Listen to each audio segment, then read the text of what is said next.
Muito bem, estamos começando o 21º episódio do Fala Vencedor Podcast, que tem um oferecimento especial da Videocidade Rede Minas Móveis e Eletrodomésticos, do Mercado Pais e Filhos, do Pátio da Fábrica Shopping, da Lucasas Materiais de Construção e da Vênus Energia Solar. E hoje é com imenso prazer que eu recebo meu amigo pessoal e o professor historiador, um cara com uma bagagem fantástica. Já tive a oportunidade de entrevistá-lo lá na Rádio Garbosa FM, quando eu fiz o programa Radar. E hoje eu recebo aqui, nesta noite de terça-feira, vamos postar ainda hoje este episódio, Luiz Fernando Zampa. Seja bem-vindo, o popular Zampinha. Tudo bem, Zampinha? Tudo bem, Léo. Muito obrigado pelo convite, né? A honra é minha, porque eu sempre acompanho aí as entrevistas, os bate-papos. Para mim é uma alegria muito grande estar aqui essa noite.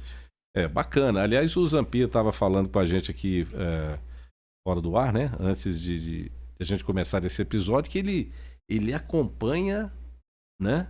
Cada episódio do Fala Vencedor Podcast. Falou que não gosta, estava falando pra gente que não gosta de televisão, né, Zampinha? É verdade. Que é um rádio escuta. Gosta muito, apaixonado por rádio, assim como eu fui e sou. Eu comecei, né? Quando criança lá, com 8, 9 anos ouvindo. Eu herdei isso do meu avô, ele gostava muito de ouvir rádio, né? Eu ouvi o Zé Bétio, né? Aqueles locutores da antiga, das Rádios Capital, Record, enfim. E lembrando que este bate-papo tem um oferecimento especial também do Café Santa Cecília, do inigualável Café Santa Cecília. E a gente já pode tomar um cafezinho, né, ô Zampinho? Quentinho, feito agora. E numa canequinha esmaltada. Numa canequinha esmaltada que nos remete ao passado, lá nos nossos... Verdade. Os avós. Avós, muito bacana, né? E, ô Zampinha, não tem como a gente fugir, você fica à vontade, é um bate-papo, né? Aqui bem descontraído, né? Com bastante conteúdo que você tem. E você fica à vontade de acrescentar, fazer as colocações que você achar necessário, temas, assuntos, enfim. Mas eu quero abordar de início essa questão de Israel, né? Ouve-se muito falar em Israel, Hamas, Palestina, guerra de Israel, é uma guerra santa, Israel está errado de estar contra-atacando, prolongando essa guerra, né?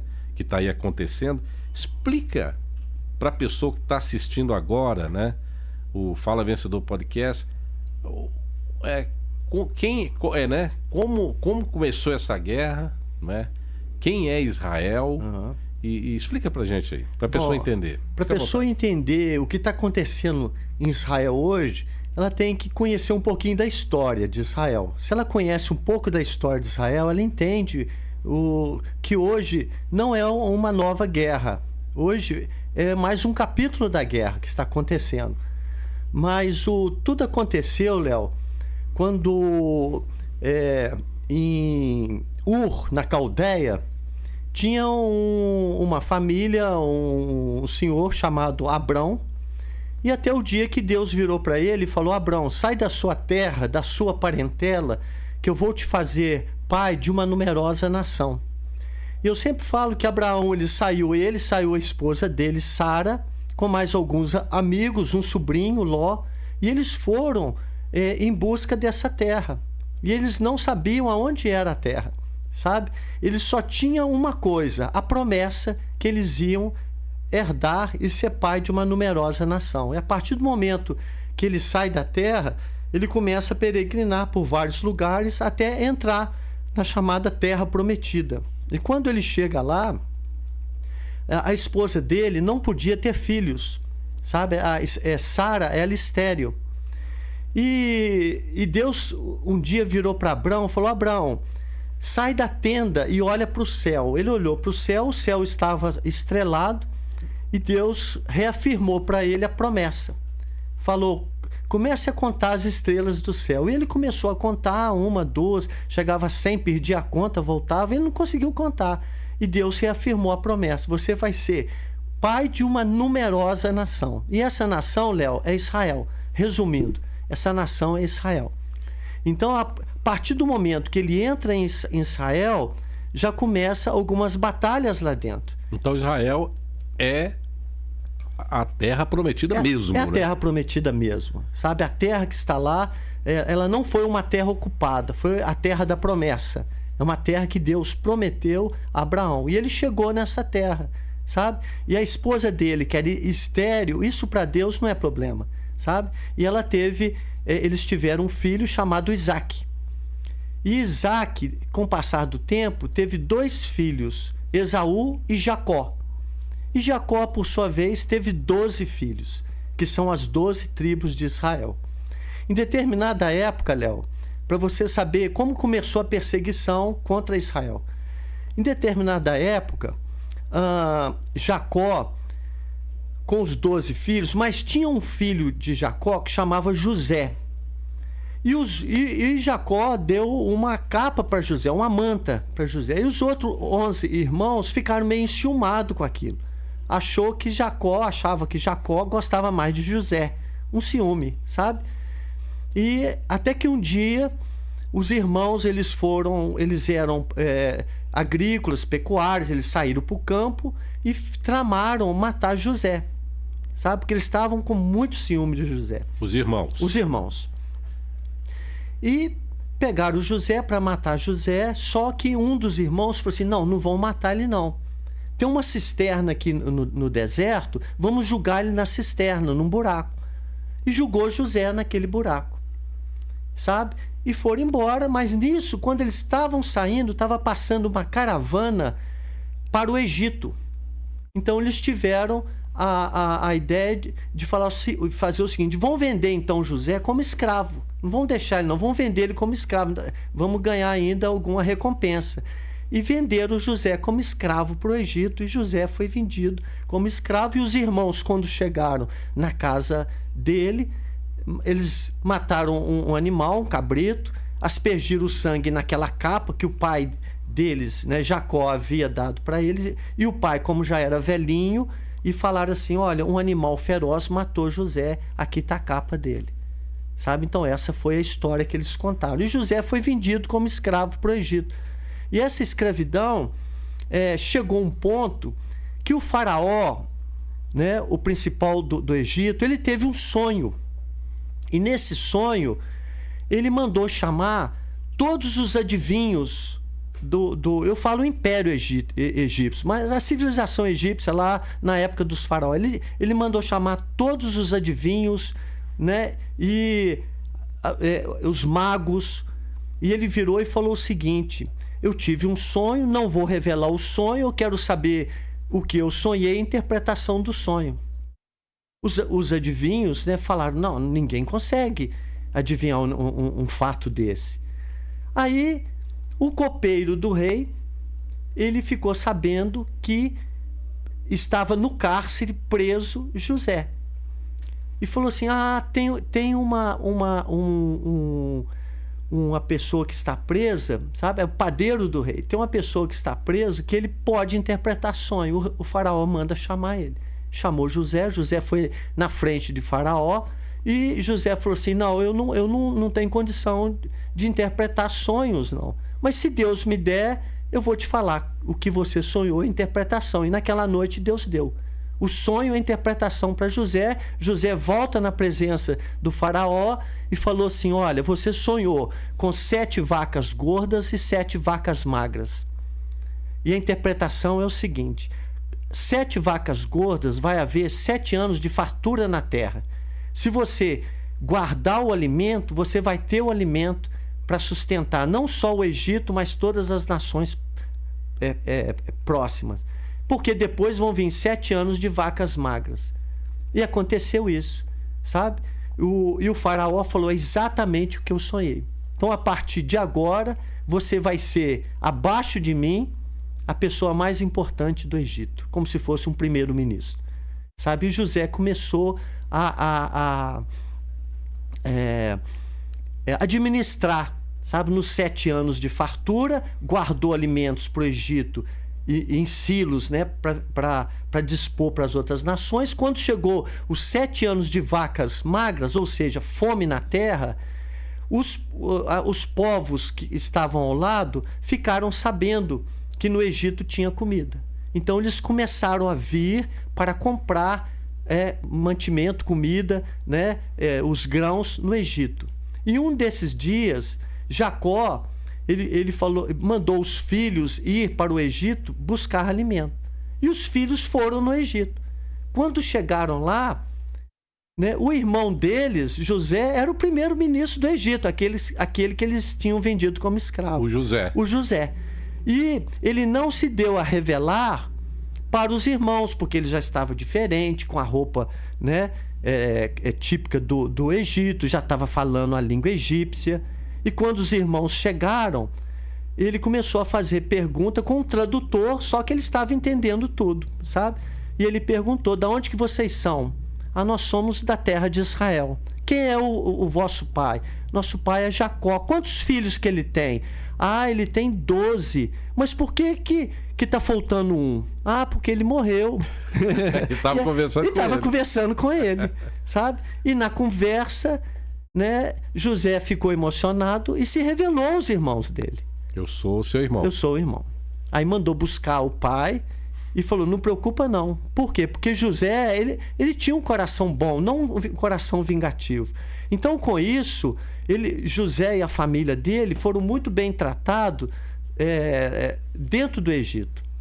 Só com o passar do tempo, andando um pouquinho na história, Léo, porque a história é longa, com o passar do tempo foi morrendo esse faraó, foi aparecendo outros, mesmo o Jacó morreu, os filhos, e passaram muitos anos. Então, entrou um outro faraó e ele começou a ficar preocupado, porque os hebreus, que são os israelenses, eles estavam multiplicando muito na terra. E ele ficou com medo de ter uma revolta e eles tomarem o Egito. Então começou a perseguir. Então a primeira perseguição contra os hebreus, que são os israelenses, o faraó do Egito, segundo alguns arqueólogos, chamado Sete, ele mandou matar todas as crianças que nascessem do sexo masculino para evitar que aumentassem os hebreus na terra.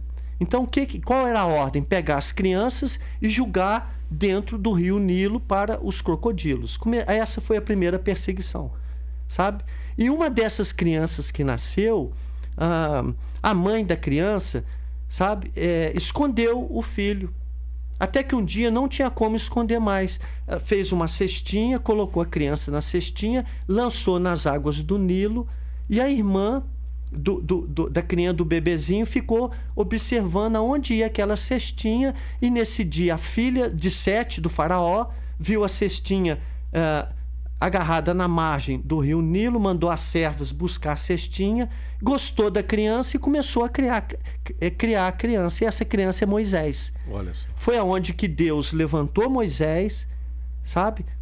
Moisés foi criado na casa de Faraó, sabe? Foi criado pela filha de Faraó, e Moisés cresceu ali até que um dia, sabe, Deus se revelou a Moisés e mostrou a ele que ele não era egípcio, mas hebreus, e ele começou a ver que o povo dele estava escravo ali. Eles ficaram escravos por 400 anos no Egito, e Deus levanta Moisés para Moisés libertar o povo do Egito. Foi onde que vieram as pragas, até que um dia, sabe, Moisés chegava para o faraó, já o filho de Sete, sabe, que Sete havia falecido, o filho dele, Ramsés II, sabe, até que um dia Moisés ia e falava: Ramsés, foi criado na casa de Ramsés, ele tinha intimidade lá no Palácio Real. Ramsés, Deus mandou libertar o povo, e Ramsés nada de autorizar onde vieram as pragas, até que um dia, sabe,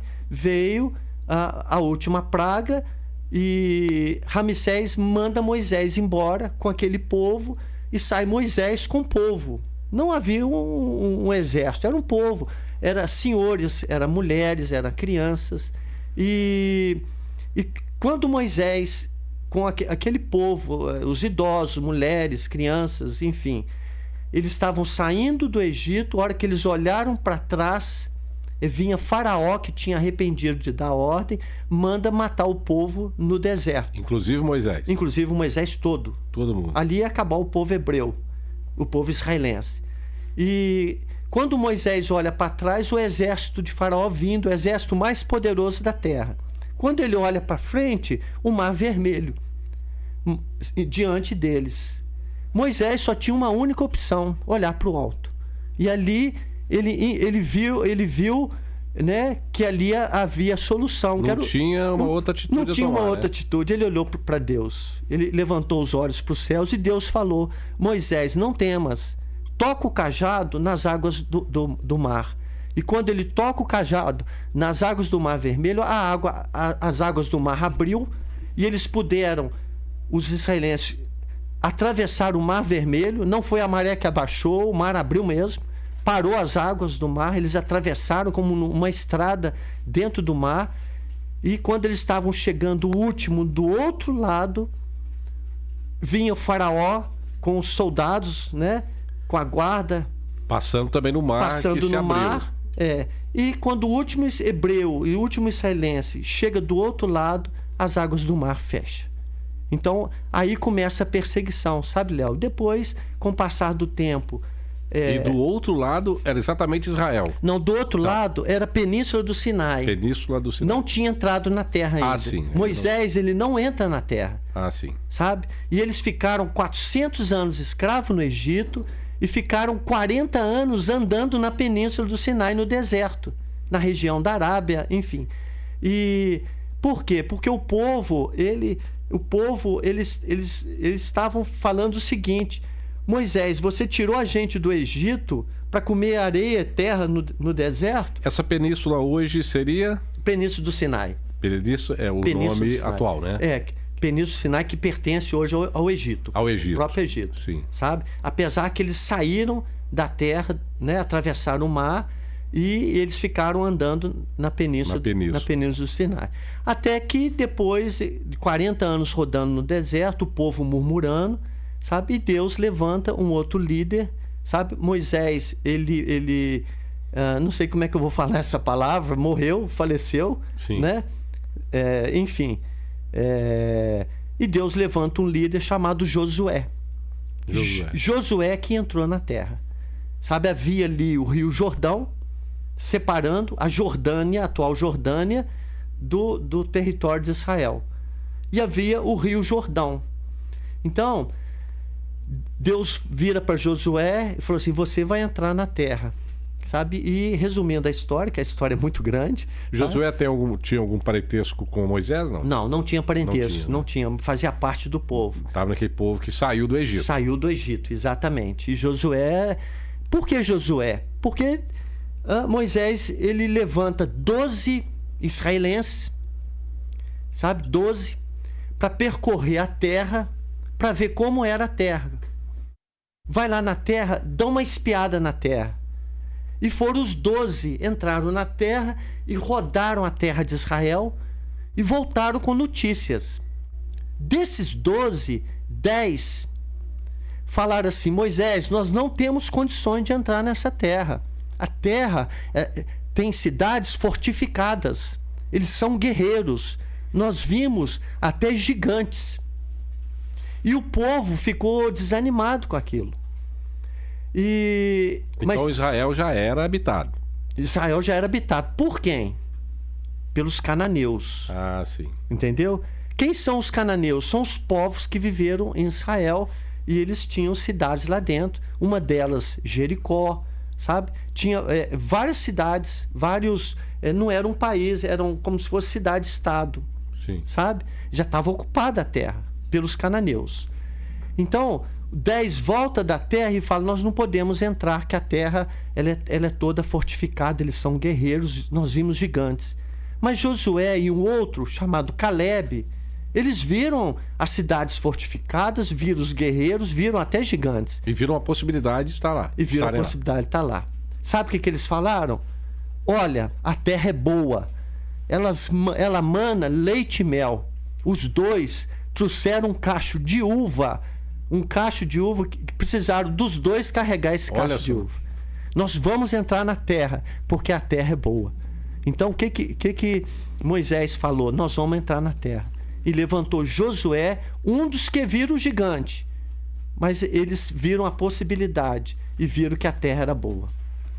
E eles entram na terra através da Jordânia, no Rio Jordão. O Rio Jordão abre também, não foi só o Mar Vermelho que abriu. Eles precisavam de atravessar o rio abre, eles atravessam o rio, entram na terra e começam a conquistar a terra. A primeira cidade foi Jericó, sabe? É uma outra história longa. Então, só para você entender, Léo, que as guerras começaram muito tempo.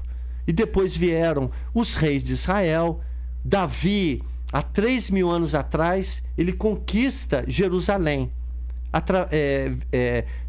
vencendo uma batalha contra os jebuseus. E há 3.000 anos atrás, Davi já tinha conquistado Jerusalém. Então, essa é uma história.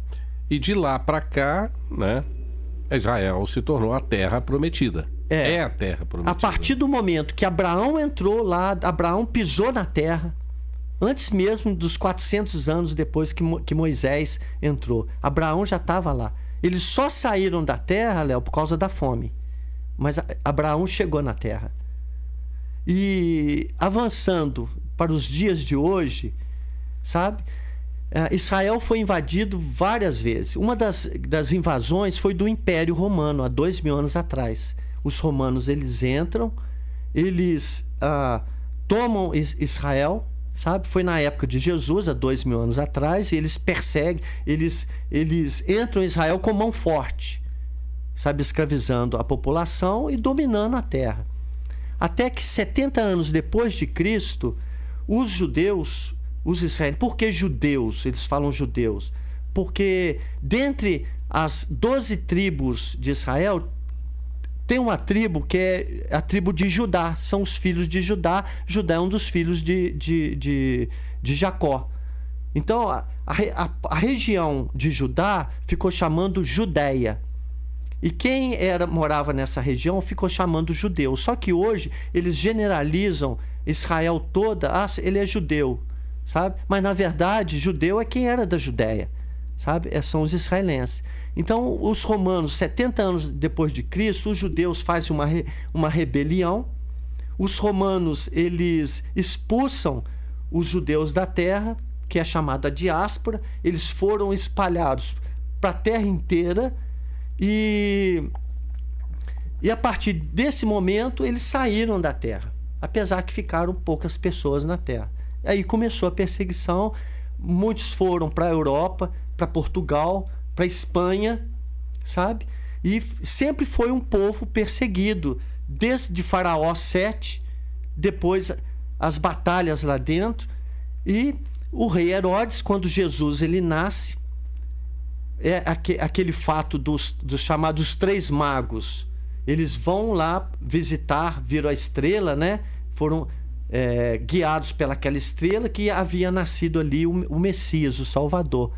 E eles chegam para Herodes, que era o rei da época, que estava amando do Império Romano, e falaram: onde está o rei de Israel? Herodes levou um susto, porque o rei era ele. Porque nós ficamos sabendo que nós estamos seguindo uma estrela e essa estrela vai nos levar até o Messias. E biblicamente falando, enfim, a história de Israel é uma história bíblica. E a história da Bíblia, e a Bíblia é uma história, né? É uma história, Léo, mas é uma história verídica. São fatos. Então, tudo isso que eu estou falando, né, eu peguei exatamente na parte histórica bíblica. É bom fazer essa colocação seguinte: de repente a pessoa, é Bíblia. Não, é história. É uma história. São fatos. Inclusive, é verídico. Inclusive, tudo isso que... Não é religião. Não é uma religião. Não é religião. São fatos. São fatos. Então, isso tudo que a gente está comentando tem comprovações arqueológicas. Científicas, né? Científicas. A arqueologia comprova isso com fatos, sabe? Depois eu posso até citar alguns fatos arqueológicos de lá. Muito bem. A gente está batendo um papo com o Zampinha nessa noite de terça-feira aqui no Fala Vencedor Podcast. Ô Zampinha, a gente já tomou um café Santa Cecília, fica à vontade. Tem um suco aqui também. Obrigado. Natural. E a pipoca da AF Pipocas, né? Lá do Leandro. Do trenzinho, né? Do trenzinho. Fantástico, né? Fica à vontade aí. Obrigado. Opa. Lembrando que o Fala Vencedor Podcast é um oferecimento especial do Café Santa Cecília, da Rede Minas móveis e eletrodomésticos, do Mercado Pais e Filhos, do Pátio da Fábrica Shopping, da Lucasas Materiais de Construção e da Vênus Energia Solar. Aliás, o Zampinha ficou encantado aqui com as instalações do Pátio da Fábrica, né, Zampinha? Fiquei encantado. Lugar espetacular. Muito bacana. Não sei se é o Beto que está coordenando ainda. Sim, né? é.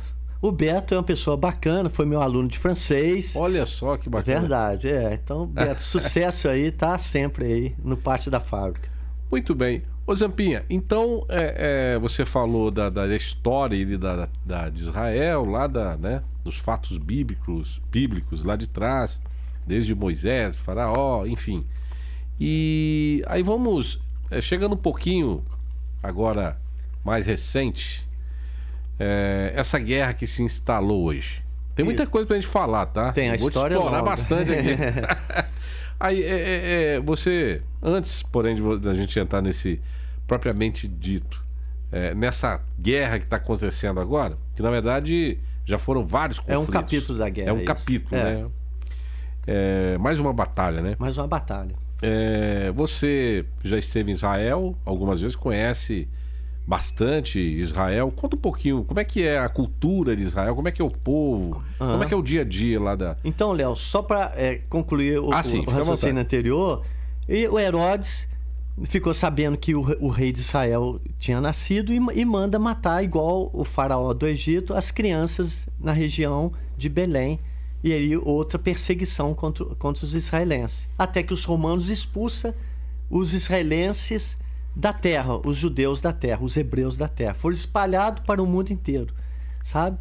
E com esses fatos que nós passamos aí, fica mais fácil entender o que aconteceu hoje. E como eles espalharam principalmente para a Europa, Espanha, Portugal, Polônia, a antiga Tchecoslováquia, França, Holanda, sabe? Espalharam. E em 1939, andando um pouco na história, porque antes disso aconteceram vários outros fatos, né? A Inquisição, que perseguiram os judeus, sabe? Que principalmente na Espanha, depois para Portugal, que muitos judeus, muitos israelenses tiveram que fugir, sabe? E uma parte chega no Brasil. Quando eu estudei história, eu aprendi que no navio que os portugueses vieram, nas grandes navegações, os portugueses trouxeram presos de Portugal. Na verdade, a maioria eram judeus fugindo da Inquisição, da perseguição que... Então eles vieram por livre e espontânea vontade. Livre e espontânea vontade. Eles vieram, na verdade, Léo, eles vieram fugindo da Inquisição, que estava colocando os judeus na fogueira. Sim. Tanto na Espanha, passou para Portugal e vieram para o Brasil praticamente fugindo. Mas uma fuga deles. Igual que eles foram perseguidos no Egito, no Império Romano, por Herodes, e quando chega na Europa, perseguido pela Inquisição. Então nós temos um sangue judeu. Se pesquisar, né? Se pesquisar, quem são esses que vieram de Portugal, da Espanha, principalmente Portugal, né? Eles chamam sefarditas. Sefarditas. Quem são os sefarditas? Os judeus que vieram fugido, né? Eram perseguidos em Portugal, na Espanha, pela Inquisição, e chegaram no Brasil nos navios das grandes navegações. Então, muitos deles que começaram as cidades aqui no Brasil e trouxeram a cultura deles, muitas, principalmente no Nordeste, mas chegou em Minas Gerais também. Então, Léo, agora adiantando, respondendo a sua pergunta, 1939, Hitler ele começa a dominar a Europa e ele começa a perseguir os judeus, os israelenses. Por quê? Porque a mesma mentalidade, o mesmo espírito perseguidor dos egípcios, do faraó, de Herodes no Império Romano, da Inquisição Romana também, sabe? Então, Hitler começa a perseguir, a gente sabe da história, né? 9 milhões de judeus na Terra, Hitler matou 6 milhões, 2/3. Isso foi de 39 a 45. A Segunda Guerra Mundial. Segunda Guerra Mundial. Mais uma perseguição. Quando acaba a Segunda Guerra em 45, e aí eles viram os campos de concentrações, os horrores que aconteceram lá, colocando os judeus em câmara de gás, mais uma perseguição, sabe? Acaba a guerra em 45. Quando acaba a guerra, os judeus começam a voltar para a terra. Qual terra? A terra deles, a terra da promessa. Eles começam a voltar para Israel. Quando eles chegam em Israel, aí já havia os árabes lá. Então a terra é dos árabes ou é de Israel? É de Israel. Por que é de Israel? Porque Josué entrou na terra. Depois veio Davi, há 3.000 anos atrás, e ele ficou rei de Israel. Então a terra é de Israel. Quando eles voltam, após a Segunda Guerra, a terra estava sendo administrada pela Inglaterra. E ali já tinha os árabes ali. Mas os israelenses voltaram para a terra dele. Vou dar um exemplo aqui, Léo. É como se você tivesse uma propriedade, uma fazenda, e você teve que sair da sua propriedade. E quando passou alguns anos, na verdade muitos anos, e quando você volta para a terra que era sua... Tem alguém lá. Tem alguém lá, eles ocuparam a terra, sabe? Já tinha gente lá. Mas de quem que é a terra? É sua. Aquela terra é sua. Você viajou, mas você voltou. Exatamente, a terra da promessa. Então eles saíram porque eles foram expulsos. Após a Segunda Guerra eles voltam. Em 1948, a ONU, através de uma votação na ONU, decide que Israel ia ter uma parte daquela terra. Os árabes iam ter também uma parte naquela terra. Foi um acordo. Foi um acordo. De cavaleiros. De um acordo de cavaleiros. O Israel aceitou a parte dele, sabe? Só que os árabes não aceitaram. Não, essa terra agora é nossa. Aí começa essa batalha que a gente vê hoje. Aí começou em 48, no primeiro dia que a ONU define que a terra ia ser partilhada entre os árabes e os israelenses. A partir desse dia, eles falam a independência de Israel, os árabes vizinhos, o Egito, a Jordânia, o Líbano, o Iraque, que não é vizinho, mas apoiou, começa a Guerra de 48.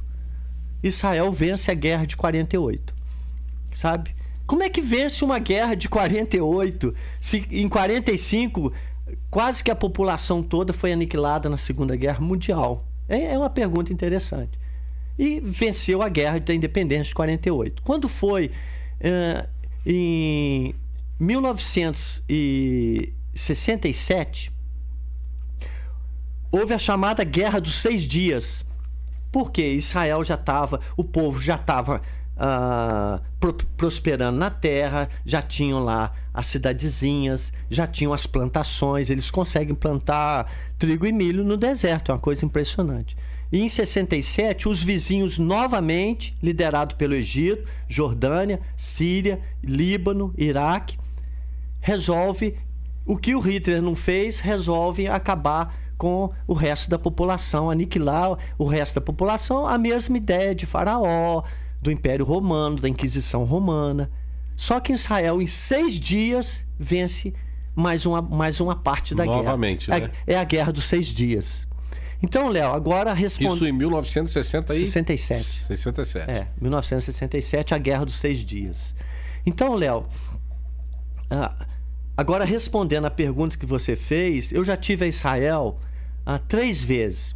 Em 2019, eu nunca tinha ido a Israel, porque sempre eu falava com a minha mãe, eu posso ir a Israel? Sempre eu queria ir a Israel. Posso ir a Israel? A minha mãe falava, não vai não, que lá tá perigoso.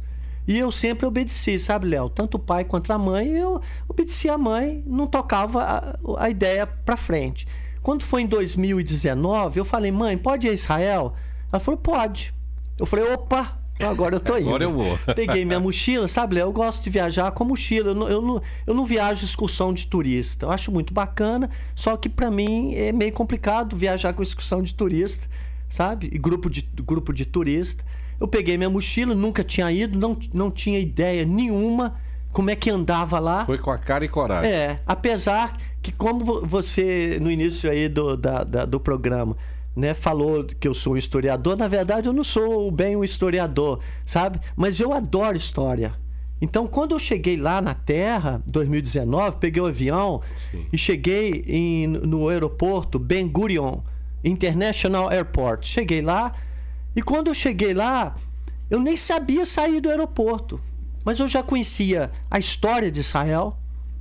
Eu já conhecia a geografia de Israel, porque eu também gosto de geografia. Então o mapa de Israel está na minha cabeça. Eu sei o que tem no norte, o que tem no sul, onde que é a capital, sabe? E eu peguei um trem e eu fiquei em dúvida se eu ia para Tel Aviv, primeiramente, ou se eu ia para a capital, Jerusalém. Sabe? É capital desde a época do rei Davi, 13 mil anos atrás. E eu peguei eu nem sabia se eu ia pegar trem, se eu ia pegar van, como é que eu ia para Tel Aviv, sabe? Eu decidi ir para Tel Aviv, é a cidade moderna, sabe? Uma cidade muito bacana. E na hora eu resolvi, falei, não, eu vou para Tel Aviv, não sabia como é que eu saía do aeroporto, aí eu começo a perguntar, sabe? Perguntei, uma das pessoas falou assim, você pode ir de trem. Em inglês? Em inglês. A língua deles é o hebraico. Mas o inglês é a segunda língua, todo mundo fala. Sabe. Criança de 8, 9 anos fala inglês e hebraico, são bilíngues.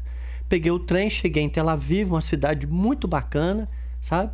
E a partir daquele momento eu comecei a andar na terra da promessa. Tive em 2019, fui sozinho. 2020 eu voltei a Israel, foi eu, a minha irmã, a Tereza, o esposo dela, o Alamir, porque a minha irmã nunca tinha ido. Eu falei com ela, eu vou te levar a Israel. Levei o esposo dela e uma amiga nossa, a Lindalva Calegaro, pediu, ficou sabendo, falou, pode ir com vocês? Claro. O esposo dela não quis ir, Luiz Lanini, sabe? Porque ele tinha os compromissos dele com o trabalho, e a Lindalva foi acompanhando a gente. Primeira vez eu fiquei 12 dias sozinho, segunda vez ficamos 15 dias e voltei depois em 2022 e ficamos lá um mês. Pouco antes do conflito, né? Ou não? Pouco antes do conflito. Então, Léo, com isso, deu para mim rodar bastante Israel. Hoje eu conheço Israel bastante. Eu aprendi andando junto com o povo, sabe? Eu não pegava Uber nem táxi, eu pegava transporte público. E eu fiquei impressionado, Léo, com o transporte público lá. Cheguei em Tel Aviv, depois eu queria ir para o norte, para a região da Galileia. Peguei um ônibus, eu vi que o ônibus, a hora que eu vi a rota do ônibus, eu vi que era 2 horas, eu falei, esse ônibus é um parador, sabe? Porque ia passar em várias cidades. Só que as estradas lá, Léo, ela tem normalmente 3 pistas para ir, 3 pistas para voltar, não tem um buraco, não tem um pedágio. O único pedágio que tem é debaixo do Carmelo, mas é só para quem quiser adiantar a viagem um pouco na região do Carmelo. Fora disso, o país não tem pedágio, ou seja, a estrada é para a população, sabe? E eu fiquei encantado com as estradas. E uma qualidade de estrada fantástica, né? Qualidade fantástica. Peguei o ônibus, eu achei que ia demorar muito, só que o ônibus não entra dentro da cidade. Ele para do lado de fora da cidade, tem uma guarita, a pessoa desce e... se tiver um parente, busca ela, senão ela caminha um pouquinho e já está dentro da cidade. Então é uma viagem rápida. Então eu andei lá de trem, andei de ônibus, andei de bonde, andei de carona. Sabe, Léo? Então às vezes eu chegava, no primeiro lugar que eu fui, eu nunca vi lugar igual aquele. Mar da Galileia, sabe? Não foi à toa que Jesus, ele, por 3 anos da vida dele, ele escolheu morar na região da Galileia. É onde que eu falo que esses fatos, eles não é uma história, né? São fatos reais. Então eu cheguei a andar em sítio arqueológico, citado pela Bíblia. Cafarnaum, Corazim, enfim, Magdala. São cidades aí de mais de 2.000 anos e ali tem sinagogas de 2.000 anos, sabe? Então eu vi andando por Israel a realidade, né? A realidade de Israel e fatos arqueológicos que comprovam a veracidade da Bíblia, sabe? Cafarnaum é a cidade que Jesus morou lá em Cafarnaum. É uma região maravilhosa, sabe? O Mar da Galileia, ele é um espetáculo. E nós chegamos aí no norte. A primeira vez, as 3 vezes eu cheguei aí no norte. E o norte, onde fica o Monte Hermon, que é fronteira com o Líbano, onde ele está sendo atacado hoje pelo o grupo terrorista Hezbollah. E a segunda vez que eu fui, Léo, teve um fato interessante.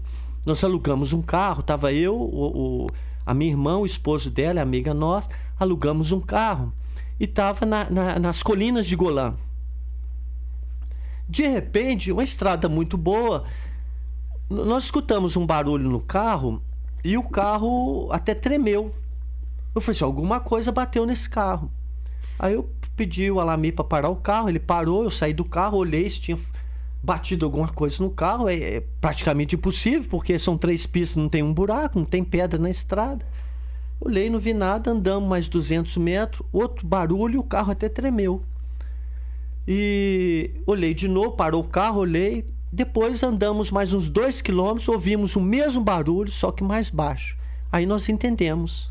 Quando eu cheguei no hotel, comecei a ver a notícia, nós entendemos que a região que nós estávamos, nas colinas de Golã, havia sido atacado por 3 mísseis da Síria. Olha só. E foram interceptados pelo Aerodome, que é o sistema de defesa que bloqueia os ataques dos inimigos, sabe? E nós estávamos ali praticamente sendo atacados e o sistema de defesa israelense bloqueando os mísseis. E vocês não sabiam, né? Não sabia. No hotel ficamos sabendo, só vimos o carro tremer, sabe? É um vácuo tão grande quando o míssil intercepta o míssil inimigo que, né, dá um vácuo, uma coisa impressionante. Agora, a cultura de Israel ela é bem diferente, né, da nossa. Ela é muito diferente, sabe? A alimentação é diferente, os costumes são diferentes. Inclusive, eu estava comentando hoje com alguns alunos, aqui nós seguimos o calendário solar, lá eles seguem o calendário lunar. Ah, sim. Então, exemplo, numa sexta-feira, mais ou menos 6 horas da tarde, começa a escurecer, aparece uma estrela no céu, ali já é sábado, entendeu? Então, aqui no Ocidente, domingo é o dia de folga, de descanso. Lá não, é no entardecer de sexta-feira, já começou o sábado, o dia de descanso dele. É o sábado. É o sábado. Então, costume. O domingo é um dia... O domingo é um dia normal, tem aula, funciona o comércio.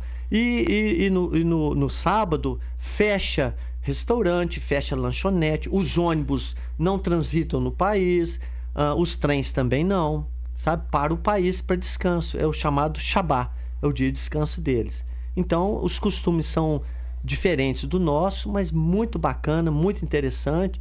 E a gente andando lá, a gente começa a ver ao vivo e a cores costume de Israel. E Israel tem os kibbutz. Explica pra gente o que são os kibbutz. Os kibbutz são comunidades agrícolas pecuárias. A última vez que nós fomos, 2022, foi eu, a minha irmã de novo, a Tereza, foi com a gente, e a minha sobrinha Fernanda. Levei a Fernanda, nunca tinha ido, viajado para fora, e nós ficamos 1 mês em Israel, sendo que 10 dias nós ficamos num kibbutz. Então eu pude experimentar e vivenciar como é um kibbutz israelense. O kibbutz é tipo um condomínio fora de uma cidade, sabe? E ali tem o campo de futebol, é toda murada, com umas 3 entradas, sabe? Porque é muito grande, é como se fosse um condomínio rural. E no centro do kibbutz tem um campinho de futebol, uma quadra de vôlei ou de basquete. Em volta do campinho e da quadra são as salas da escola, sabe? São as salas em volta. E ali em volta da escola, tudo aberto, Léo. Só em volta do kibbutz todo que tem os... É como se fosse um grande condomínio. Um grande condomínio. Então, em volta da escola são as casas dos moradores, não tem cerca nem nada. E nós ficamos 10 dias ali num kibbutz israelense. Ali tem supermercado, sabe? Que tem tudo. Tem a parte pecuária, tem os gados. E as residências são independentes, né? São independentes. E tem a parte pecuária, tem a parte agrícola. Eles cultivam frutas. E algumas pessoas trabalham lá dentro na pecuária e na agricultura, outras pessoas trabalham na cidade, que fica mais ou menos a 10 minutos, 15 minutos de carro. E são vários kibbutz. Israel são vários kibbutz. Nós ficamos num kibbutz chamado Bet Zera, que fica na região da Galileia. A gente descia a pé, mais ou menos 25 minutos, nós estávamos no Mar da Galileia. E aí as pessoas que nos receberam, é uma missão que chama Alihah Center. A missão recebeu a gente, uma missão cristã. Nós ficamos 3 dias lá. E no primeiro dia, uma família canadense que morava na missão levou a gente para conhecer o kibbutz. O que nós vimos no kibbutz? Ela falou assim: vou levar vocês no quintal do kibbutz. Sabe o que passa no quintal do kibbutz? Rio Jordão. Olha só. No quintal do kibbutz. E mostrou também dentro do kibbutz os abrigos, chamados shelter. São abrigos antiaéreos, antibombardeio. Todo kibbutz tem. Todos os kibbutz têm, nas ruas das cidades tem lugares que tem. Ou seja, se soar o alarme, os moradores têm que correr e se proteger no kibbutz. Fica lá uns 10 minutos para evitar estilhaços, né? E com isso, nós ficamos 10 dias no kibbutz. É espetacular. Esse ataque do Hamas que originou toda essa a volta, essa nova batalha em Israel, que continua acontecendo, né? Aconteceu exatamente dentro de um kibbutz. Dentro de um kibbutz. O que aconteceu? Eles conseguiram... porque Israel tem a parte Cisjordânia, que é uma parte árabe, tem a parte da faixa de Gaza. A faixa de Gaza fica no Mediterrâneo, a Cisjordânia fica na região de Samária e Judéia, no Vale do Jordão, fronteira com a Jordânia. Então, tanto a Cisjordânia quanto a faixa de Gaza é administrada pela Autoridade Palestina. E eles convivem, principalmente na Cisjordânia. Eu passei na Cisjordânia, sabe? Quando nós viemos da Galileia, nós saímos da Galileia e viemos por Jerusalém pela Cisjordânia, numa rodovia que passa na Cisjordânia, sem problema nenhum. A Palestina é aquela faixa de terra, não é? Faixa de terra. Do acordo lá de trás. Do acordo de trás, que eles não aceitaram, fizeram a guerra da independência de 48, a guerra dos 6 dias. Israel venceu as 2 guerras. E essa faixa de terra é muito menor que Israel ou não? É menor, mas não tanto. É bem grande. É bem grande. É uma região muito grande. Apesar que Israel é um país pequeno. Grande, né? em relação à terra. Sim. Porque Israel é mais ou menos do tamanho do estado do Sergipe, no Brasil. Ah, sim. Então pequeno, é um país pequeno. E o centro do Hamas está lá. O centro do Hamas está na faixa de Gaza. Na faixa de Gaza. Mas na Cisjordânia tem o Fatah, que é um outro grupo, e tem também militantes do Hamas. São grupos revolucionários? São grupos terroristas. Terroristas mesmo. São grupos terroristas. E eles entram num kibbutz, já próximo à faixa de Gaza, e fizeram um massacre. Colocavam bebês dentro de forno, micro-ondas, mataram os pais, mataram mães. Isso recentemente, Isso, né? Foi agora, no ano passado. E, então, foi em outubro do ano passado. O retorno dessa guerra lá começou com esse... Estava acontecendo uma festa. Estava acontecendo uma festa, né? Uma festa de jovens. Invadiram a festa, mataram muitas pessoas na festa, os que não conseguiram fugir. Muitas pessoas morreram ali, tinha brasileiros também. E entraram nos kibbutz, que são essas comunidades agrícolas, de família, agricultores, e invadiram e mataram. Foram 1.500 pessoas. É no mesmo kibbutz ou em vários? Não. Foram em vários kibbutz da região. Essa região fica no Negev. E estava acontecendo essa festa e ali eles fizeram essas atrocidades maiores. Não, na festa não estava no kibbutz. Não estava no kibbutz. Não, a festa estava na região, fizeram ali, né, uma parte no deserto, fizeram a festa, tinha banda de música, devia ter lanchonete, enfim. E ali foi o ataque também. Sim. E a partir disso, a resposta de Israel foi uma resposta que está durando até hoje.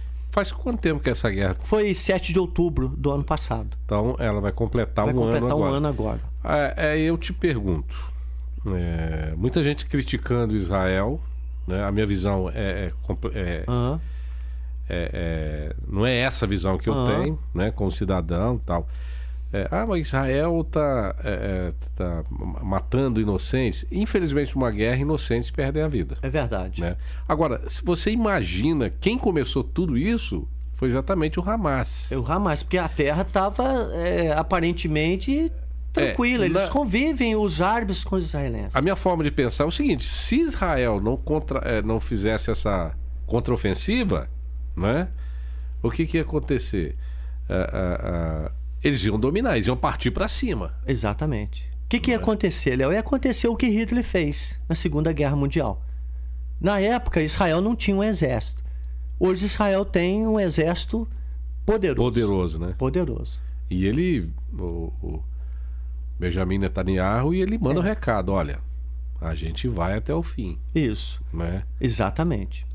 E atrás do Hamas, que é um grupo terrorista que está na faixa de Gaza, atrás do Hezbollah, que é um grupo terrorista que está no norte, no norte de Israel. A Síria está mais quieta, sabe? Quando nós tivemos lá, quem atacou foi a Síria, os 3 mísseis. E os Houthis, no Iêmen. Todos esses grupos, quem está comandando é o Irã. O Irã está por trás, patrocinando esses grupos terroristas que atacam Israel. Então Irã é o cabeça da guerra lá. O Irã é o cabeça da contra cobra. Israel. Exatamente. Ele que está exatamente patrocinando. Por quê? Porque ali a questão não é a terra. E ali naquela região tem alguém que está junto com Israel? Ninguém. Ninguém, né? Ninguém está junto. Porque ali é Israel contra todos. Ali é Israel contra todos. Ninguém está a favor de Israel. Sabe? A gente vê na guerra de 48, na guerra de 64, na guerra do Yom Kippur, né? E nós tivemos também, Léo, tanto no Monte Hermon, que é uma montanha na época do inverno, fica branquinha de neve, quanto nós tivemos também nas colinas de Golã, um lugar que nós fomos lá, Monte Benton. Monte Benton foi o palco principal da Guerra dos 6 Dias. O lugar que nós fomos era uma região alta, uma colina, e ali a gente via o vale chamado Vale das Lágrimas. Porque ali, quando veio o exército sírio para dominar naquela parte nordeste de Israel, ali houve vários combates. E tem relatos ali, Léo, impressionante. Por exemplo, os tanques de guerra da Síria eram muito maior do que de Israel, sabe? E em determinado... Esse não é um fato bíblico, tá? É um fato que eu ouvi, alguém que participou depois no exército israelense, que chama IDF, Israel Defense Force. Uma das pessoas que serviu no IDF, ele conta um relato, ele não esteve na Guerra dos 6 Dias, mas ele conta um relato que o exército da Síria estava entrando dominando a parte das colinas de Golã, e de repente o exército sírio ele começa a voltar para a Síria. E quando chega na Síria, o general lá, o chefe, o ministro da guerra, falou: mas por que vocês não entraram, invadiram Israel? Vocês voltaram para trás, correndo de medo. Um dos comandantes que estava na Guerra dos 6 Dias, ele falou o seguinte: como nós vamos enfrentar o exército de Israel? É impossível ganhar deles, porque em volta os tanques deles eram poucos, mas em volta dos tanques dele tinha um exército numeroso. Em cima do tanque deles tinha uma nuvem em formato de mão.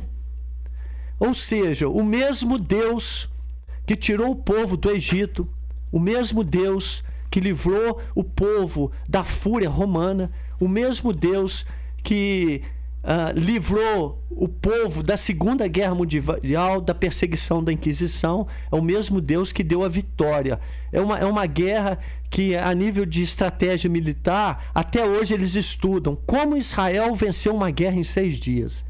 Eu fiquei pensando, eu estava no Monte Benton... Lutando contra vários países sozinho. Lutando sozinho contra a Síria, contra o Líbano, contra a Jordânia e contra o Egito, que tinha um exército mais poderoso da região.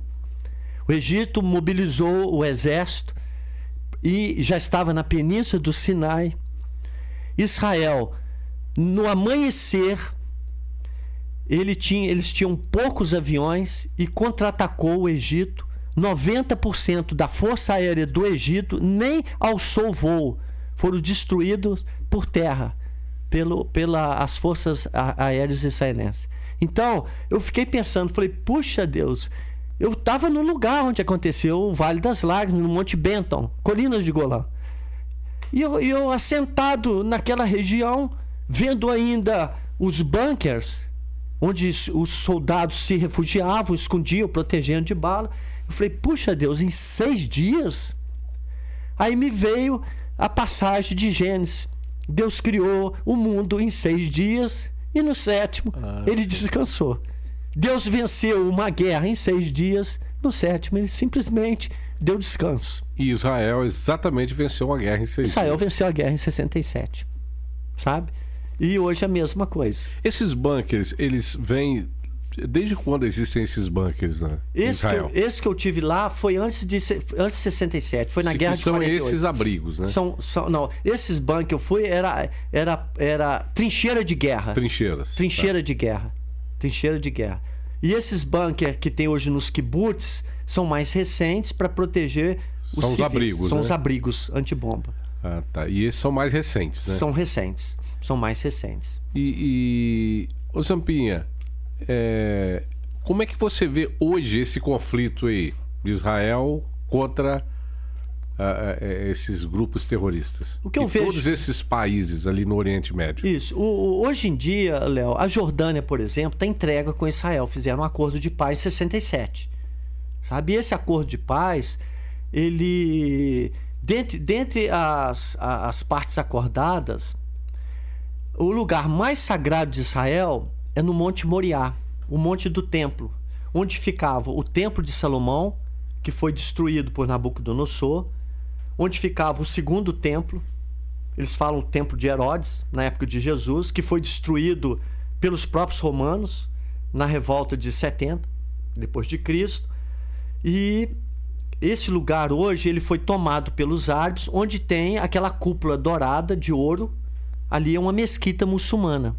Só que aquele lugar ali é o lugar mais sagrado dos judeus, sabe? E hoje, pelo acordo de paz, o Monte do Templo hoje é administrado pelo governo da Jordânia, sabe? Então, nesse local ali, os muçulmanos vão, eles fazem as orações deles, sabe? Eu entrei 3 vezes nesse lugar. Os judeus entram lá com escolta fortemente armado, sabe?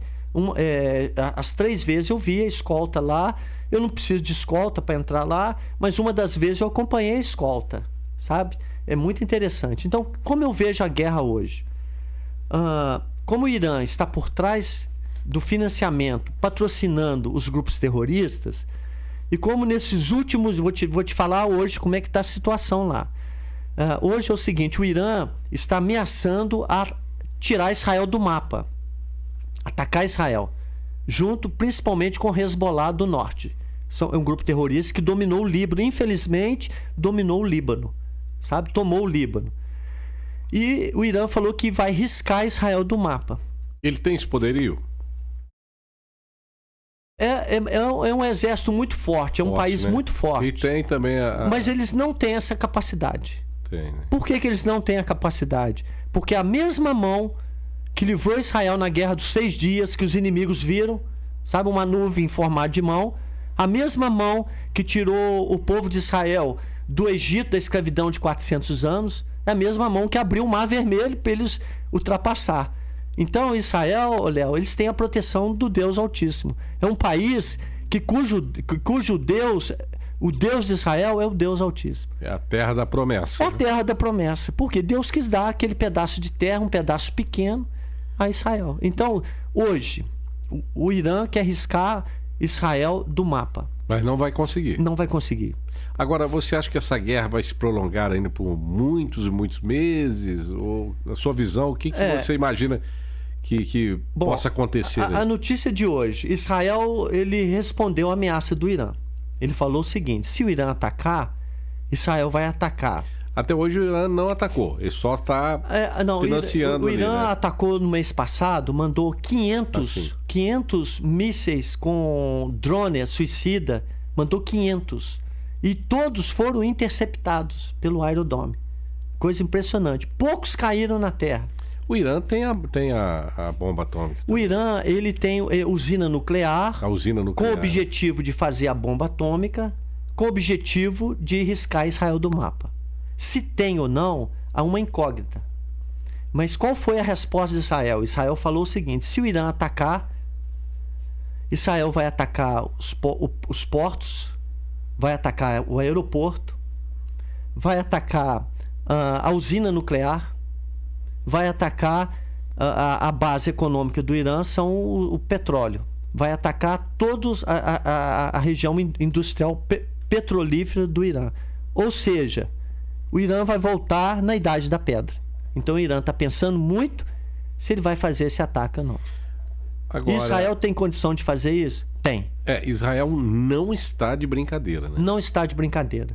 Por que Israel ele respondeu com braço forte a essa guerra? Porque colocaram bebês, crianças em forno, decapitaram famílias inteiras, filhos perdem de pai, pai perde filhos, sabe? Israel, ele está se defendendo.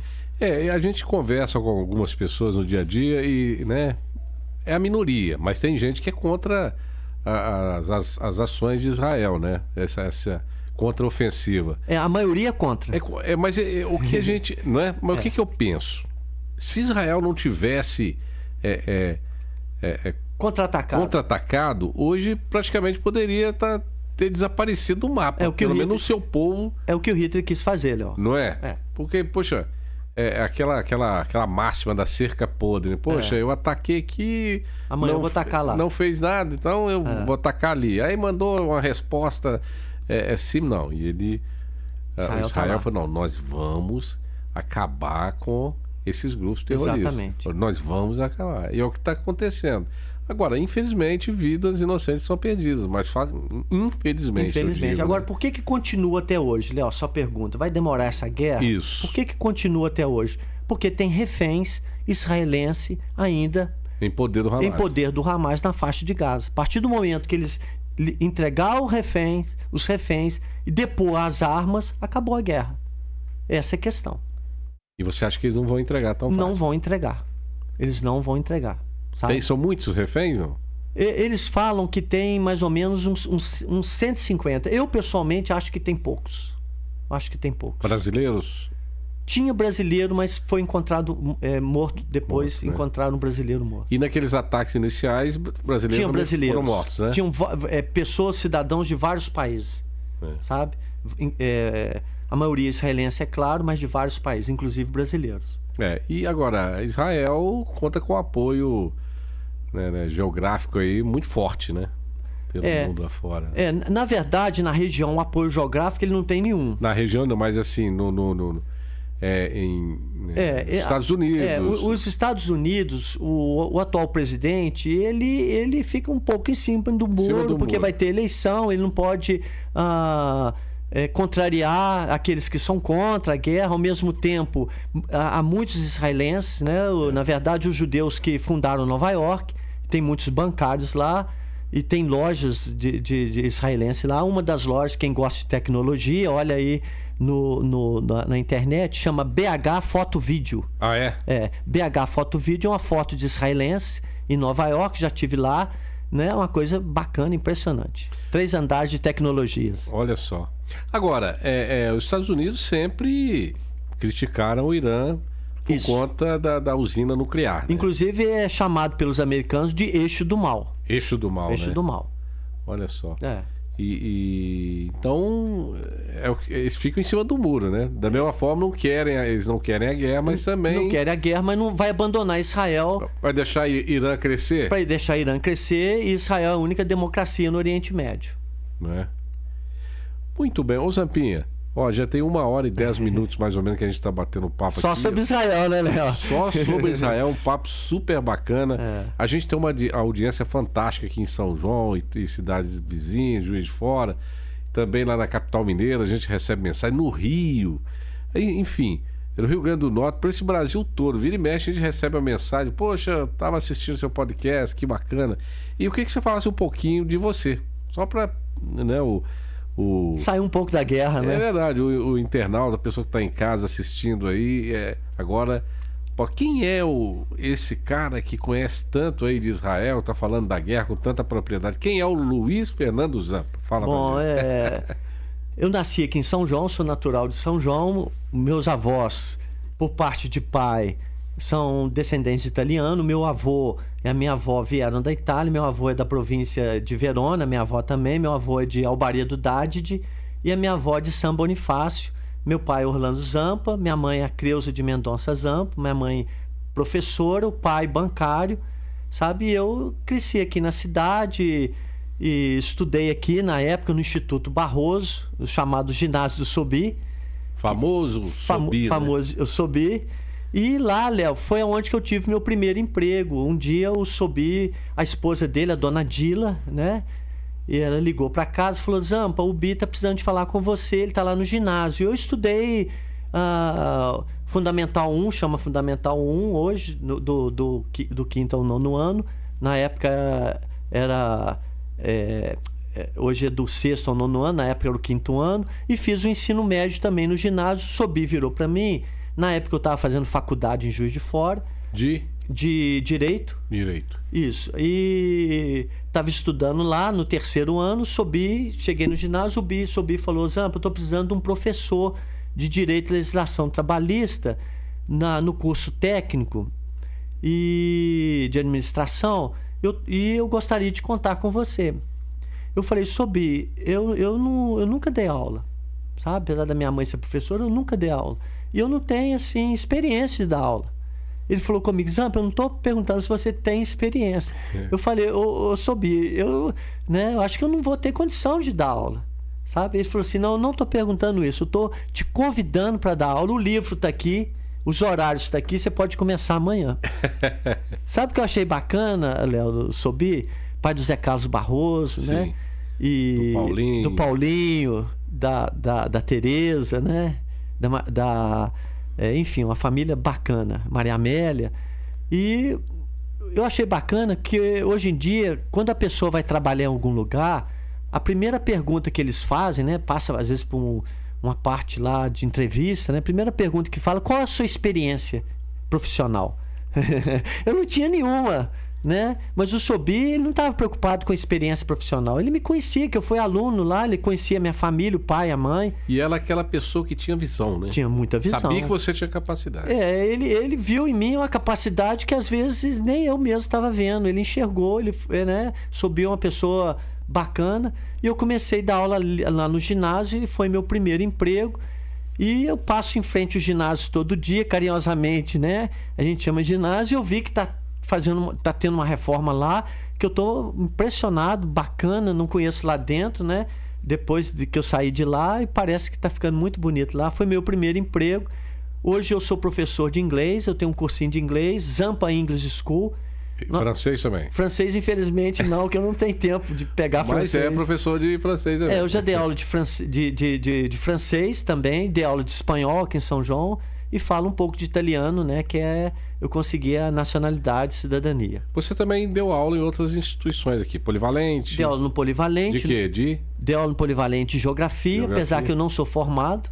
E dei aula lá de geografia, de inglês também. Dei aula no Taruaçu. Taruaçu, eu era professor, na época ninguém queria dar aula lá, eu dei aula lá de geografia, dei aula lá de educação física, até educação física, eu sou meio... Olha só, coringa. Eu sou meio assim um corredor aí de... Ah, sim, você sempre gostou de um corredor de rua. E dei aula no Augusto Glória também de inglês. E hoje nós temos o nosso cursinho de inglês, a gente pega criança de 5 anos até adultos e tem um trabalho... de xadrez, a gente ensina também o esporte xadrez. Esse é um projeto que nós fizemos junto com o departamento de esporte aqui de São João, né? Muito bem administrado pelo Fernando de Leles, o Quibil. E a gente trabalha lá com um projeto de xadrez. E esse projeto ele é contínuo, né? Esse projeto ele tem validade. É um projeto que dura 6 meses. 6 meses podendo ser renovado, né? Dependendo do interesse aí das partes. A sua escola fica... Minha escola fica na Rua Barão de São João, do lado do antigo restaurante do Calil. Ali a gente está ali falando um pouquinho de inglês, ensinando um pouquinho, né, a meninada. Na verdade, para a gente explorar, entre aspas, todo o conteúdo que o Zampinha tem, a gente precisa de uns 15 podcasts de 1h30. Você já conhece a Europa, né? Já viajou bastante. Eu tive em 25 países, já tive a Europa várias vezes, conheço a 17 países da Europa, sabe? Já rodei lá bastante. E a América do Sul também, alguns países. Eu tive os Estados Unidos 2 vezes. Agora, desses 25 países, Léo, eu sou meio suspeito para falar. Eu nunca vi um país igual a Israel. Eu nunca vi coisa igual. É uma coisa impressionante. É um povo que consegue cultivar trigo e milho do deserto. Eu vi no vale de Jezreel, sabe? O Vale do Armagedon. Tive lá algumas vezes, Vale de Israel. É uma coisa impressionante. Eu estava lá em Israel a primeira vez que eu fui, mais de uma semana, e eu não estava vendo deserto em lugar nenhum. Por quê? O deserto é cultivado hoje. Como diz Josué, a terra é boa. Ela tem leite e mel. É a prometida. É a terra prometida. Eu nunca vi coisa igual. Leite e mel na terra prometida. Na terra prometida. O que Josué viu no deserto, sabe? Eu vi pessoalmente, ao vivo. Eu vi o cultivo, sabe? E plantações. Teve um dia no hotel, Léo, eu gosto de comer fruta de manhã, sempre comi um pêssego, sabe? Teve um dia não tinha um pêssego, eu vi uma fruta... Pêssego é a minha fruta preferida.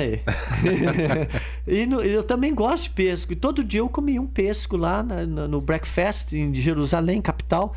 Teve um dia não tinha o pêssego, eu vi uma fruta, um verde mais claro.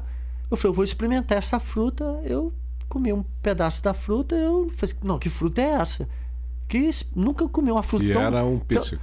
Não era pêssego, tão deliciosa. Eu virei pro garçom, eu falei, né? Which fruit is this? Que fruta é essa? Ele falou, pera. Eu falei, meu Deus, que pera é essa? Dá de 10-0 da Argentina, que aqui é o chique, né? Eu nunca vi uma coisa dessa, Léo. Então eu já rodei bastante na terra, sabe? Tive lá. O clima lá é tropical? Não. O clima lá é um clima desértico.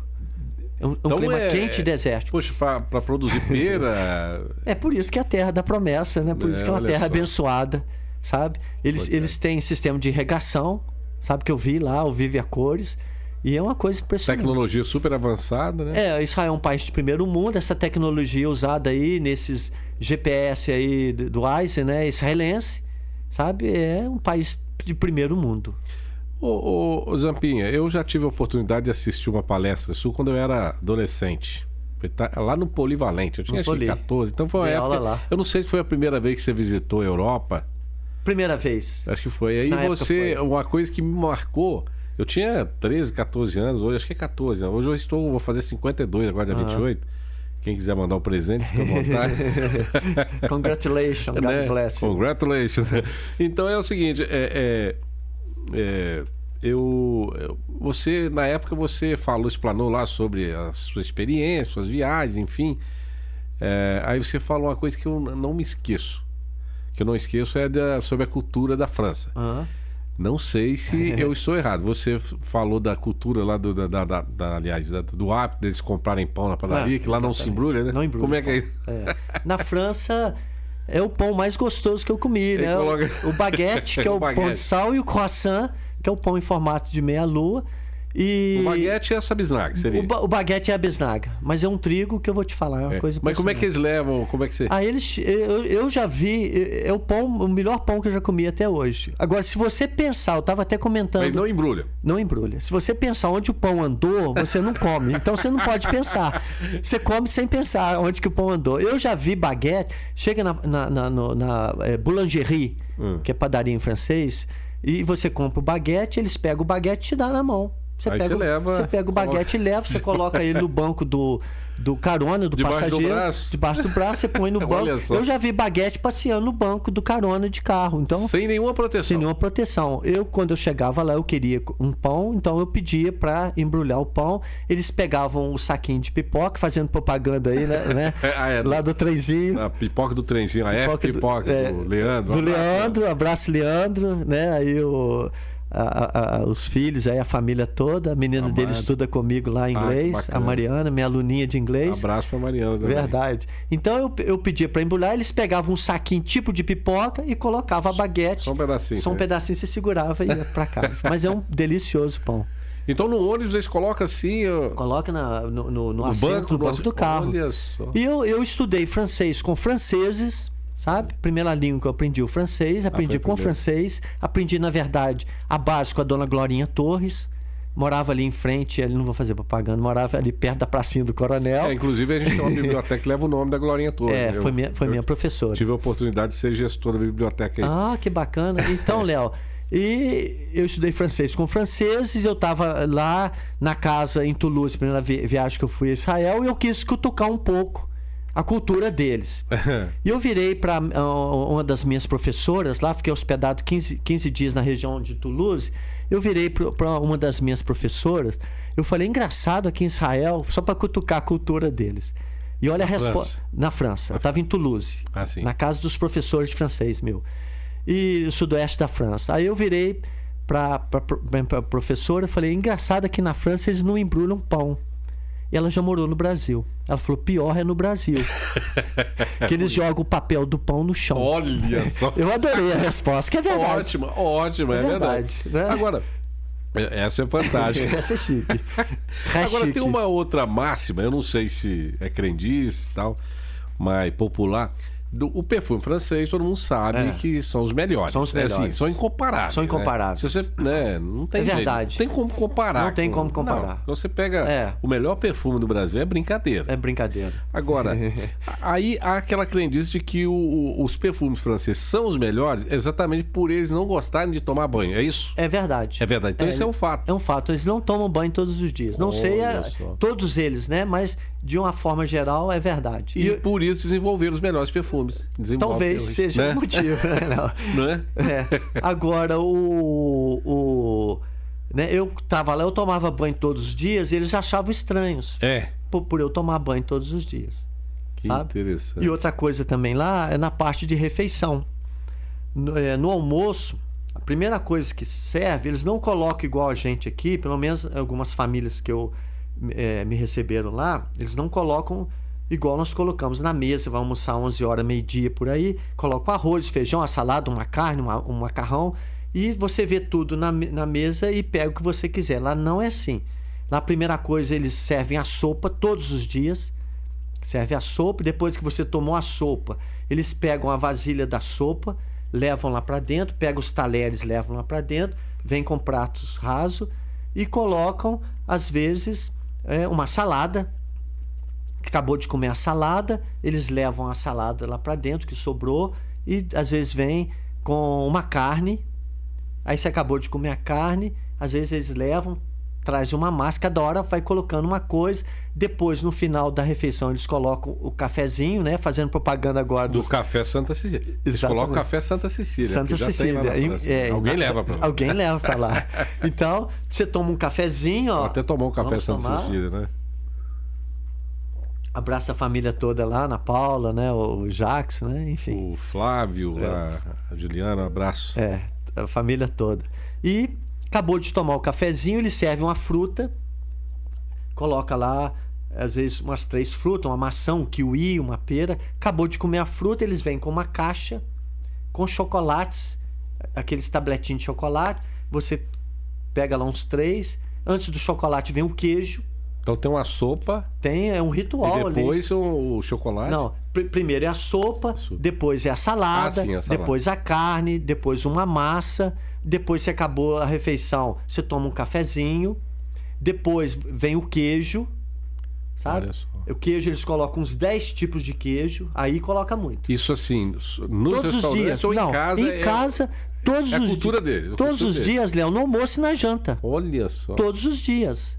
É um ritual. Para você almoçar lá, você tem que ter lá 1h30 só para ficar conversando, batendo um papo. Então aquela de, poxa, hoje só tem, igual você falou, eu te liguei, não, só tem 15 minutos de almoço hoje.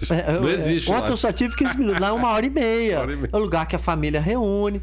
O queijo, eles colocam uns 10 tipos de qualidade de queijo, né? E eles pegam 3 fatiinhas, põem num prato, um pratinho, você comeu ali, acabou de comer o queijo, vem um doce. Eles não comem queijo com doce junto. É separado. Cada hora é uma coisa. Essa é a cultura francesa. Que bacana, né? É muito legal, né? Muito chique. Essa diferença... Diversidade cultural é algo línguas, fantástico, de né? costumes. E a gente vai aprendendo à medida que a gente vai colocando a mochila nas costas e rodando lá alguns lugares bacanas. Hoje a gente pode conhecer algumas culturas pela internet. Por exemplo, você lá na década de 80 que você viajou comecei a viajar em 86. E era tudo muito mais difícil e você comprovou com os próprios olhos, né? Na época era raramente as pessoas que podiam fazer uma viagem dessa, mas os empresários, né? E eu viajo. Por que viajo? Você é milionário? Eu sou milionário, na graça de Deus. Todos nós, né? Porque eu quando eu viajo, sabe? Por isso que eu vou sozinho. Eu não tenho condição de pagar uma viagem turística, sabe? E a primeira viagem que eu fui, eu tinha uma motocicleta, uma Honda CG 82. Eu vendi a moto. Com o dinheiro da moto eu comprei a passagem e o pai me deu, referente hoje a R$1.000, $1.000 seria R$5.000 para me rodar a Europa. Meu pai é bancário, nós não somos assim economicamente milionários, mas eu consigo viajar porque eu vou planejando. Né? Eu dou o meu passo do tamanho do meu pé, sabe? Então eu consigo ir em lugares que... eu quero viajar hoje. Por exemplo, final de ano, no seu caso. Não, final do ano eu vou planejar para frente. Tipo assim, você faz um planejamento de acordo com as suas... Isso, com o que eu posso fazer. Pode fazer. Sabe? E ali a gente vai rodando. Quando eu viajo, Israel, principalmente, eu ando de carona lá dentro, é uma coisa impressionante, sabe? Eu paro, às vezes, resumindo rapidinho para não tomar muito tempo, eu estava na região de Tiberias e... depois eu fui para Magdala. Aí eu falei assim, tô querendo ir para Cafarnaum. Aí nós paramos na estrada, eu, minha irmã, minha sobrinha, e comecei a pedir carona. Lá para andar de ônibus você tem um cartãozinho, nós tínhamos o cartãozinho, é barato o ônibus lá. Mas enquanto a gente estava esperando o ônibus numa guarita de ônibus... Vou tentar uma carona aqui. Comecei a fazer sinal de carona, minha sobrinha, que é isso, tio? Você vai pedir carona? Eu falei, não preocupa não. Você vai ver o que vai acontecer. De repente, Léo, encostou um carro, abriu a porta, eu me apresento, em inglês, my name is Luiz, I'm from Brazil. Aí o cara abriu a porta, sabe o que ele falou comigo? Pode entrar que eu também sou brasileiro. Desculpa eu estar falando assim, que eu vim pra cá pequenininho, não tem ninguém pra falar português comigo. Você é bem-vindo aqui. Eu falei com a minha sobrinha, tá vendo? Eu falei com a minha sobrinha, tá vendo? Não preocupa com carona aqui não. Aí o carro saiu, Léo. Ele nem perguntou para onde que a gente ia. A gente queria ir para Corazim, um sítio arqueológico. O carro saiu, aí ficamos conversando, ele falando, né, da história dele, e nós falando da nossa, coisa e tal. Aí eu conheço a região geograficamente, toda a região. Sabe, eu vi que o carro estava andando, eu não perguntei ele para onde que ele ia, nem ele perguntou para onde que eu ia. Aí, uns 15 minutos andando, ele virou para mim e falou assim, afinal de contas, para onde vocês estão indo? Eu falei com ele, nós vamos para Corazim. Ele falou comigo, eu não estou indo para lá, mas eu vou deixar vocês lá. Deixou a gente em Corazim. Esse foi uma das passagens. Uma das histórias que dá um livro, Léo. Teve um dia, Léo, olha, eu estava em Paris, primeira vez que eu fui, eu cheguei de Toulouse, estava chegando a segunda vez em Paris, primeira vez que eu estava indo lá, porque eu tinha rodado a Europa, e eu queria ficar num hotel, só que o hotel lá é muito caro, mas eu precisava dormir em algum lugar, já era 7 horas da noite, inverno, já estava escuro, e eu fui num hotel, a avenida mais chique é a Champs-Élysées. O lugar chique ali é o Arco do Triunfo. Ele tem ruas como se fossem estrelas para todas as direções. O Champs-Élysées é a mais chique. sabe? E eu fui numa rua vizinha chamada Fredland, Avenue Fredland. Eu entrei na Fredland, eu vi um hotel, né, do lado da mais chique. Cheguei no hotel, virei pro... Não sei se ele é gerente, o que ele é, eu trabalho no hotel, virei para ele, falei, eu gostaria de ficar aqui uma semana. Ele virou para mim, num francês clássico, falou, Malheureusement, c'est complet. Infelizmente, tá completo, o hotel tá cheio. E eu fiquei conversando com ele, eu perguntei, você sabe onde tem um hotel aqui próximo? Ele falou, tá tudo cheio, porque tá tendo uma exposição aqui de petróleo, os hotéis estão todos tomados, tá tudo cheio. Eu fiquei conversando com ele, já era 7 horas da noite, e a minha conta, Léo, por isso que eu viajo, a minha conta ela é um pouco diferente da matemática. Sabe, matemática 1 mais 1 é 2. A minha matemática 1 mais 1 é 3. 3, dá 3. É o que eu aprendi. Por quê? Onde tem uma ou duas pessoas falando de Jesus, ali ele está. Então não é 2, é 3. A minha conta é essa. Bem. A minha conta, Léo, é o seguinte: Paris é uma cidade tão grande. Será que não tem um lugarzinho para me passar a noite? Né? Essa é a minha conta. Por isso que eu viajo. Sabe? Por isso que eu pego carona. Por isso que eu rodo. E... conversando com o gerente do hotel, o elevador desceu, desce um rapaz, mais ou menos uns 20 e poucos anos, resumindo a história. Ele estudava em Paris, ele tinha um quarto no hotel e ele ia passar uns 10 dias na casa dos pais, que é em Marselha, no sul da França. O elevador desceu, ele virou para o gerente e falou assim, tem como você ligar para um táxi vir me pegar?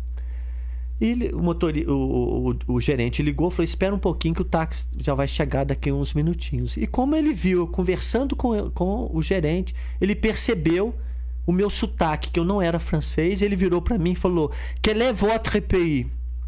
Eu falei, qual é o seu país? Eu virei para ele e falei, je suis brésilien, eu sou brasileiro.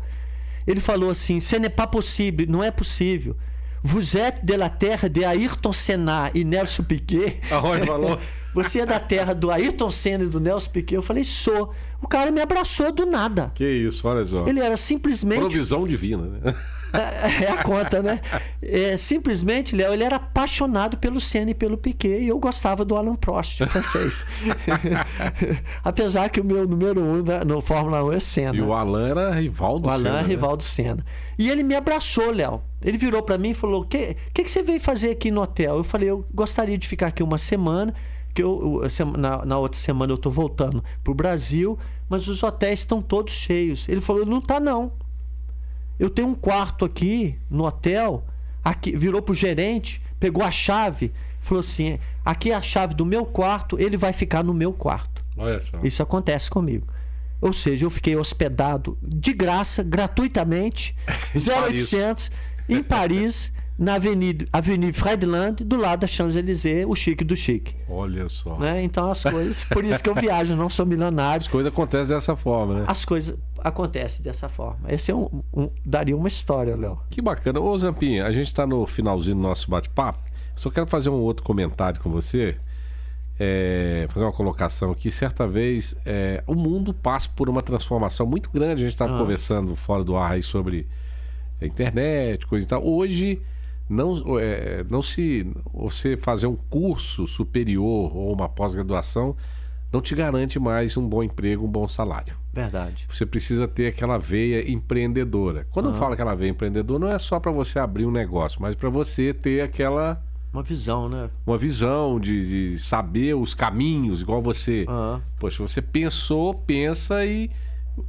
Vou dando os passos. Vai dando seus passos, de acordo com suas condições, suas necessidades, sua fé. E vai chegando e consegue, sobretudo com a sua fé, e chega onde você quer, né? E eu acho que deve ser assim, essa motivação é importante. Agora, trazendo um pouquinho para o lado do idioma, você fala 4 idiomas? 5 idiomas. Português, o espanhol, para nós é o mais fácil, por causa da origem latina. Sim. O francês, primeiro idioma que eu aprendi. O italiano, porque a minha família é italiana. E o inglês, que é a língua internacional, sabe? A principal língua hoje. Você falou que já ministra aulas de francês, fez uma pausa e hoje tem a sua escola aqui. Escolinha de inglês. Escolinha de inglês, que é conhecida. Há quanto tempo está a sua escolinha aqui? Léo, muito tempo, né? Eu não sou bem um historiador igual você me anunciou no início, não. Eu sou ruim de data, sabe? Mas tem muito tempo, muito tempo. Nossa, Deus. Eu comecei a dar aula em 1982 no Instituto Barroso e a partir dali eu não parei mais. O inglês, alguns especialistas, alguns não, acho que a maioria dos especialistas, né? Há um tempo atrás eu não me lembro, uma dessas, não sei se enfim, uma dessas revistas famosas da área de empreendedorismo, de economia, enfim, de administração. Eu vi uma matéria que dizia o seguinte, que o inglês, na verdade, ele é muito mais importante para uma pessoa do que cursos de pós-graduação. Eu acho. Porque ele abre portas. Verdade. Né? E trazendo aqui para o nosso dia a dia, hoje a gente tem a internet aí, a gente pesquisa o que quiser. Se você dominar o inglês, você vai ter uma visão muito... Porque o mundo, a base do mundo é o inglês, né? Verdade. E você vai ter um campo muito maior a explorar, condições de buscar coisas novas para o seu dia a dia, para a sua profissão, para o seu negócio. Inclusive enfim. na parte musical, sabe, Léo? Musicalmente 90% das falando. músicas que eu escuto são em inglês. 90%, né? Bacana. Música em inglês. Né? E até esse horizonte abre, né? Abre o horizonte. Na minha época, havia um dito popular que, infelizmente, era lançado em cima da gente. O dito era o seguinte: para que eu vou aprender inglês se a minha língua é português e eu nunca vou lá? É verdade. Só que isso foi sendo quebrado. Hoje em dia, Léo, é impressionante. A gente tem aluninho lá de 5 anos, 6 anos, eles já veem a importância de falar inglês. Sabe? Na minha época... Abre portas, né? Abre portas. E os pais têm visto isso. E os pais, eles têm incentivado os filhos, as crianças, em buscar aprender o inglês. Exatamente o que você falou. Porque futuramente pode ser a profissão deles, pode ser um fator importante para ele viajar. Porque se você viajar hoje para um outro país, né, e se você não fala uma segunda língua, um idioma, principalmente o inglês... Você fica limitado, você fica perdido, né? Você fica limitado e passa aperto. Passa aperto. Zampinha, muito obrigado por aceitar o nosso convite, né? Por esse bate-papo, por estar aqui conosco por ter batido esse papo super bacana nesta noite de terça-feira. Foi muito bacana. Obrigado. Acho que vai bombar, né? Como dizem por aí. Obrigado. Obrigado pela sua audiência, por acompanhar aí cada episódio aí é verdade. Fala Vencedor. Eu acho muito bacana, muito chique. E a gente está à sua disposição. Daqui a pouco você volta aí. Por favor, né?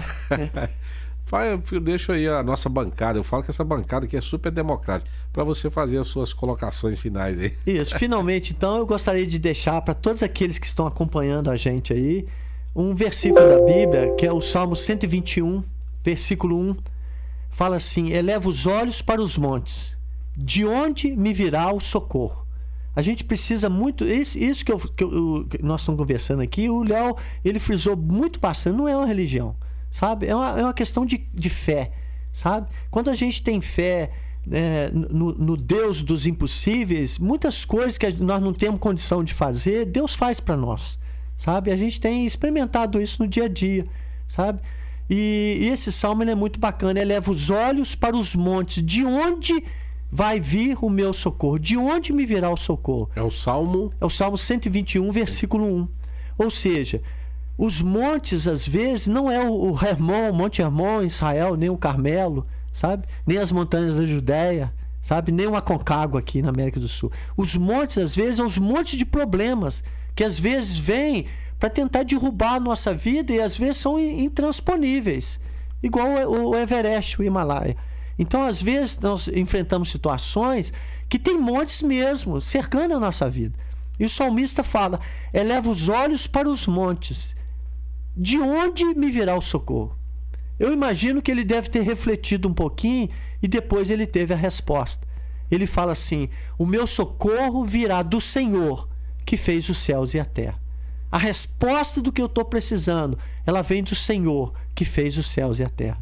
E esse Senhor é o Deus de Israel, sabe? É um Deus tremendo, sabe? Um Deus maravilhoso. Então, quando a gente começa a crer no Deus dos impossíveis, sabe? Não em quatro paredes, mas num Deus que pode todas as coisas.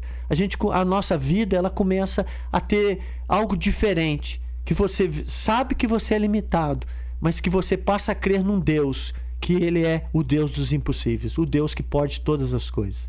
Essa é a mensagem que eu gostaria de deixar com todos vocês. Agradeço. Amém. Né, o Léo aí, o carinho, né, dele com a gente aí e a confiança de nos dar um microfone aí para compartilhar alguma coisa que a gente acredita, que nós conhecemos, que nós vivenciamos lá, andando em alguns lugares, e que a gente espera, né, que a viagem ainda não acabou, né, que a gente possa ter oportunidades aí de vivenciar mais experiências bacanas e tá compartilhando, né, com os nossos alunos, com os nossos amigos, com as pessoas que estão dispostas, né, a ouvir aí os nossos fatos, né, a nossa história. Verdade. Acrescentou muito ao nosso 21º episódio. Te agradeço de coração e até a próxima. Abraço, Zampinho. Muito obrigado. Valeu, Léo. Obrigado. Tchau, tchau.